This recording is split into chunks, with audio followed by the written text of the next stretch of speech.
Hi guys, it's the opening weekend of the football season in England in terms of the Premier League and the Football League. So I thought I'd do you a video showing how coronavirus has impacted on football in this country. I'm one of the lucky few, thankfully, who's still able to attend matches because I'm a match reporter. So in the video I'll be explaining to you and showing you what's changed on a match day. I'm currently in Lincoln and I'm covering Lincoln City versus Oxford United in Sky Bet League One. Sincil Bank, or the LNER Stadium as it's currently known, under sponsorship. Now, no, it's the first time I've been here since March, which is 6 months ago. Yeah, normally Lincoln City matches are close to capacity sellout, which is 10,000 people, and around this time you'd expect hundreds of people to be milling around, but barely anyone at all, apart from a few staff on the gate.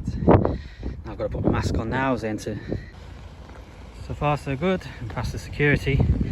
Now we've all been given unique arrival times to keep everything socially distanced. Mine is 1:45 PM, which is 75 minutes before kick-off.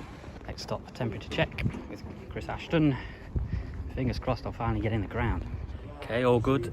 Temperature was only 35.9, actually a bit cool, so I'm allowed to enter. I'm going through this gate here, which is where everyone's required to attend today. Making my way up to the press box. As you can see, no one here in this stand. No one here in the main stand over there, or in the away end. The family stands behind the goal. Simply no one here. Oxford, the away team, are doing their workouts around there. Lincoln City haven't been out yet. Right, we're about 20 minutes from kick-off now. The players from both teams have gone in. Still barely anyone in the stands. Us written press have still got to wear masks, but obviously the radio, BBC Radio Oxfordshire and Lincolnshire, they don't, else their voices would be too muffled. Okay, so we've all been given a protocol by the club with various contacts related to the COVID situation, what we need to do on the day to follow protocol, a map of where we can and can't go, where we must enter and exit, etc. And then we can also see the seating plan here. We're all spaced out. There's only myself and one other media representative on my row. You can see here not many people, just a couple of BBC staff, a couple of agencies such as myself, TalkSport will go on here, and the rest are all from the two clubs. Okay, we're now 3 minutes to kick off, and here's something interesting you'll see. Lincoln City have come out from their usual dressing room, whereas Oxford have to enter the field from the opposite end of the ground, which may seem strange because they'll be coming into contact throughout the game. And here you'll see the same applies at both half-time and full-time. The two teams leave the way they came, at opposite ends of the ground. Right, here you can see this is the biggest change for me on a personal level. I'm still stood at the top of the Serenity stand, whereas Michael Appleton is speaking to us from pitch side over a mobile phone, rather than us having the microphone in his face in the media room. Now, interestingly, the same can't be said for BBC Radio Oxfordshire and the manager Carl Robinson, who have chosen to do their interviews pitch side. But the media team are wearing masks, of course. Just leaving the ground now, finished a lot sooner than usual.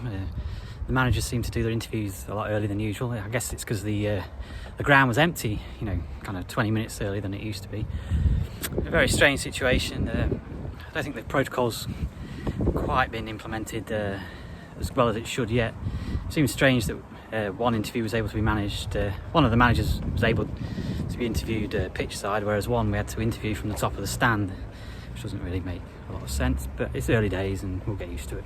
Other than that, I thought it all went smoothly, and I guess this is going to be the normal till at least the end of the year.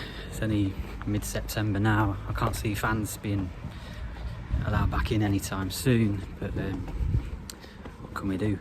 Yeah, the one thing I will say is in previous seasons I've been finishing my report right up until the deadline, which is 6:15 in the evening. Whereas now it's only 5:30 and I'm already back at the car, ready to go home, all finished. Just shows you the difference.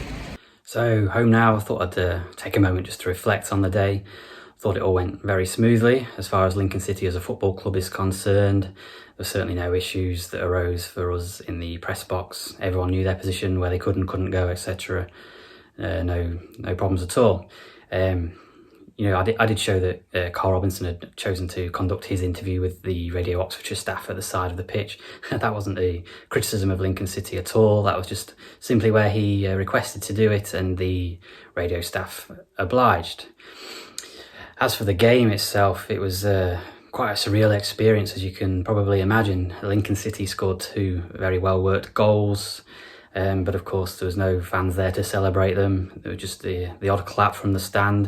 There was about 50 of us probably in the stand, made up of my media colleagues, unused substitutes, a couple of the youth team squad at Lincoln City, a couple of members of Lincoln City's board of directors.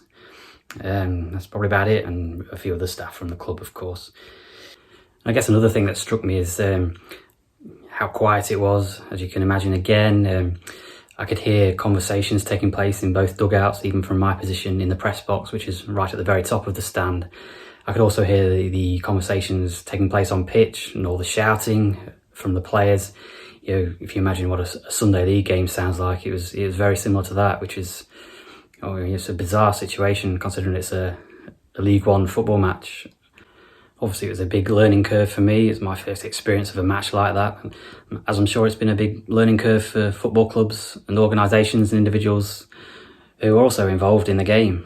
The fact it ran so smoothly, I guess I have to say, well, long may that continue, unfortunately, because I think it's going to be the normal for a while.